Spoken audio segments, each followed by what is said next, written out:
Info penting untuk KPM PKH seluruh Indonesia, terutama yang belum dapat undangan dari kantor pos, setelah intro berikut ini.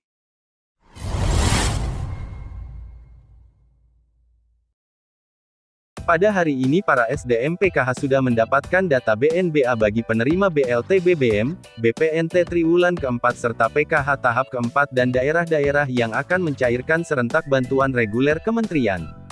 Meskipun KPM PKH dan BPNT 95% penerima bantuan akan cair pada termin 1, artinya 9.500.000 KPM masuk ke termin 1, namun pencairannya juga tetap bergelombang. Jadi PT POS melakukan penyaluran undangan secara bertahap dan tentunya bantuan juga akan digilir ke daerah-daerah hingga pelosok-pelosok terjauh. Jadi daerah-daerah yang akan mencairkan adalah seluruh provinsi tanpa terkecuali. Jadi para KPM tinggal menunggu saja datangnya undangan, entah itu yang menyampaikan petugas pos, aparat desa maupun pendamping sosial.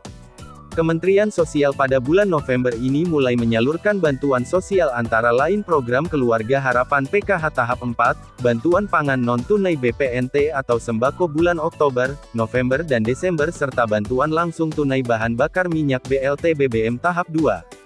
Pada tahap ini Kementerian Sosial menunjuk PT POS sebagai lembaga bayar dalam penyaluran bansos.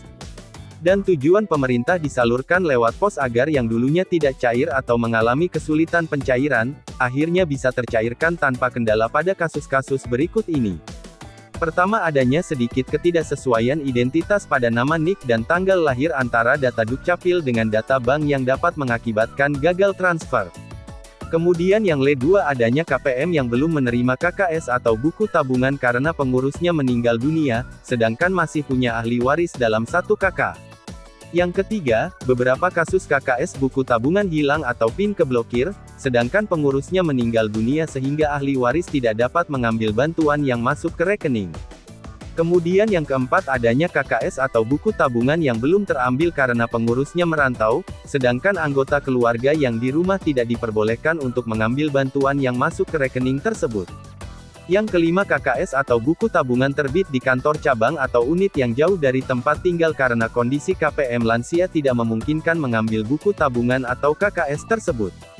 Selanjutnya yang keenam, adanya buku tabungan atau KKS yang keliru distribusi atau tertukar diberikan kepada orang lain dengan nama yang sama. Dan beberapa kendala lainnya yang mengakibatkan bantuan PKH tidak bisa diterima oleh KPM. Para penerima bantuan reguler baik itu PKH, BPNT, dan BLT BBM adalah warga miskin yang sudah terdaftar dalam Data Terpadu Kesejahteraan Sosial DTKS, dan telah ditetapkan sebagai penerima bansos oleh Kementerian Sosial. Dikarenakan nominal bantuan PKH yang diterima setiap penerima berbeda-beda, tergantung dari jumlah anggota keluarga dalam satu KK yang masuk dalam komponen PKH, sedangkan untuk BPNT sembako nominal bantuan yang diterima 200.000 per bulannya. Sedangkan untuk BLT BBM tahap 2 adalah 150.000 per bulan untuk periode November dan Desember.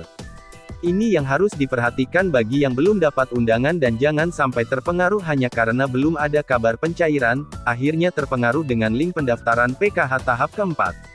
Kabar turunnya beberapa bantuan tersebut sontak digunakan oleh orang yang tidak bertanggung jawab, memanfaatkan situasi untuk melakukan tindakan yang berindikasi penipuan dan pencurian data. Beredar lagi pesan berantai yang berisi hoaks melalui media sosial dengan judul telah dibuka pencairan bantuan PKH tahap 4.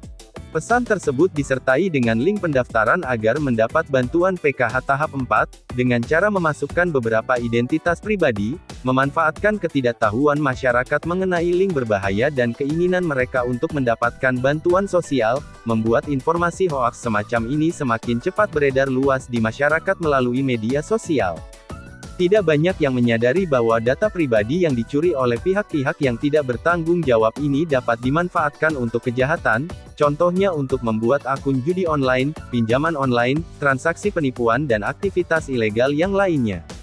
Perlu diketahui untuk mendapat bantuan PKH ada kriteria-kriterianya dan ada syarat-syaratnya, dan pendaftarannya bisa menggunakan pendaftaran secara mandiri melalui pemerintah desa, atau kelurahan setempat dan menggunakan fitur usul pada aplikasi resmi Kementerian Sosial pada aplikasi Cek Bansos. Dan di luar dari cara tersebut dipastikan link itu adalah link aplikasi penipuan. Jadi diingatkan kembali jangan sampai terjebak dalam hal-hal yang telah kami sebutkan tadi.